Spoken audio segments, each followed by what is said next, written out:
and it's important, I'm not focused on how old he is. I just want to strike a point. When he was 75, God said, if you do this, I'll do that. Okay. That happened when Abram was 75 years old. Genesis 15.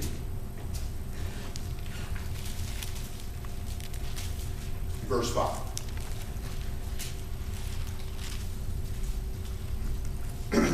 And he brought him forth abroad and said, look now toward heaven and tell the stars if thou be able to number them. And he said unto him, so shall thy seed be. And he believed in the Lord, and it was counted to him for righteousness. And he counted it to him for righteousness. Verse 7. And he said unto him, I am the Lord that brought thee out of Ur of the Chaldees to give thee this land to inherit it. Okay, so here we are, for the sake of, 3 chapters later. God's just reiterating the same promise. Abram hasn't gotten anything. And he did what God said. He up and left, not knowing where he was going, to the land that I will show thee after you leave. And he obeyed. Here we are 3 chapters later. He has got nothing from God, except his promise reiterated. You ever work for somebody like that? You keep doing work and they keep telling you they're going to pay you. Well, chapter 17. And when Abram was 90 years old and 9, wait a minute, he's 99 here? How old was he earlier? 75. How long is that? 24 years. 24, well, let's just read what happened. And the Lord appears to Abram and said unto him, I am the Almighty God, walk perfect thou before me.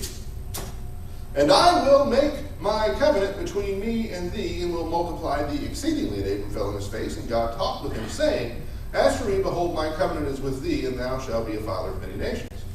24 years. And Abram, well, I'll pay you. That's what God's telling Abram. 24 years later, 24 years ago, he said, if you'll get up and leave everything you know and everything you own, and go to a place that I'll show you after you leave, make you a father of many nations. 3 chapters later, he says, I'm going to make you a father of many nations. 24 years later, he says, my covenant's with thee. I'm going to make you a father of many nations. How many of us would not have gone back home by now? Think about it. 24 years. This dude is 99 years old. And God says, now I'm going to give you what I promised you. Well, and he does. Genesis 22. We know that story. No point beating that one up. Genesis 22.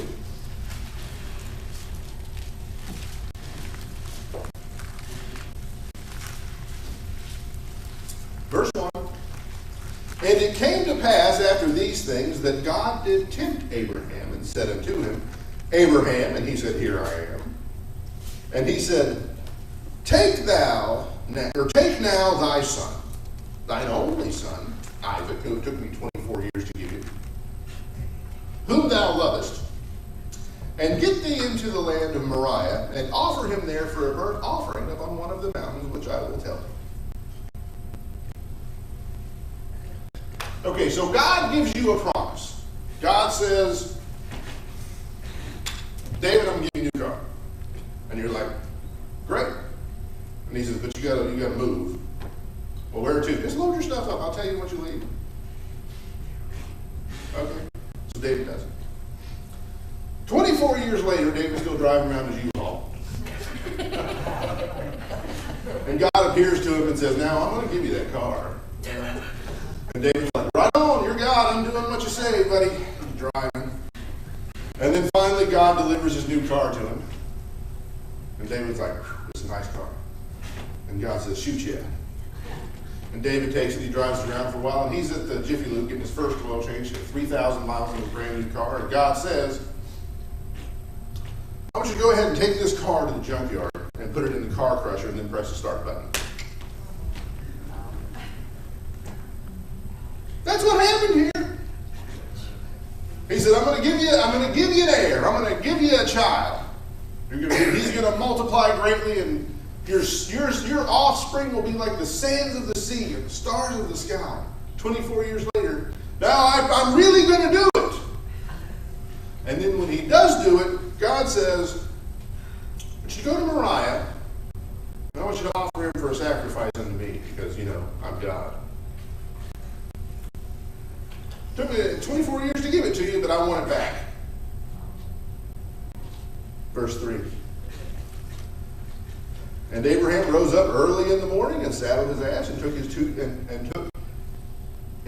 two of his young men with him and Isaac his son, and got wood for the burnt offering, and rose up and went into the place which God had told him. Fancy that. He still obeyed God. And we sit around here and it's just like, what? He did it? When we talked about putting a car into a car crusher, we laughed because that idea is ridiculous. And he did it? Verse 12. Verse 11. And the angel of the Lord called out unto him and said, Abraham, Abraham. And he said, here I am, or here am I. And he said, lay not thy hand upon the lad, neither do thou anything unto it.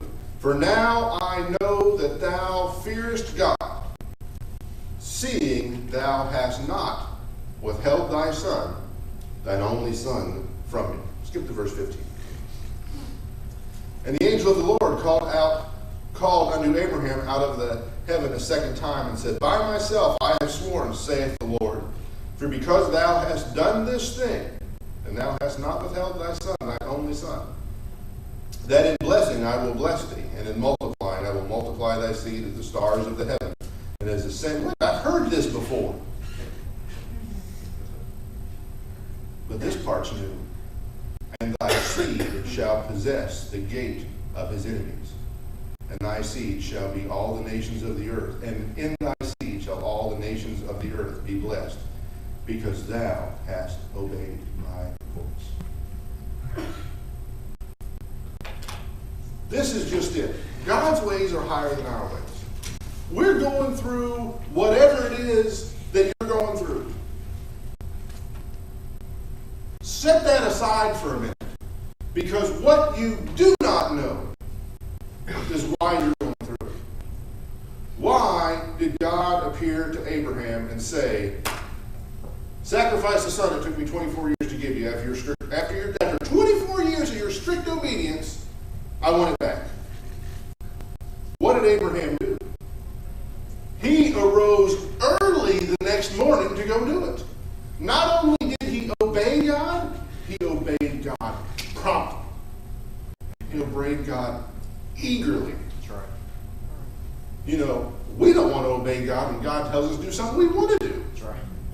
We get irritated about when he wants us to do it. That's right. Much less being eager to do something that we know had to be painful for us. That's right.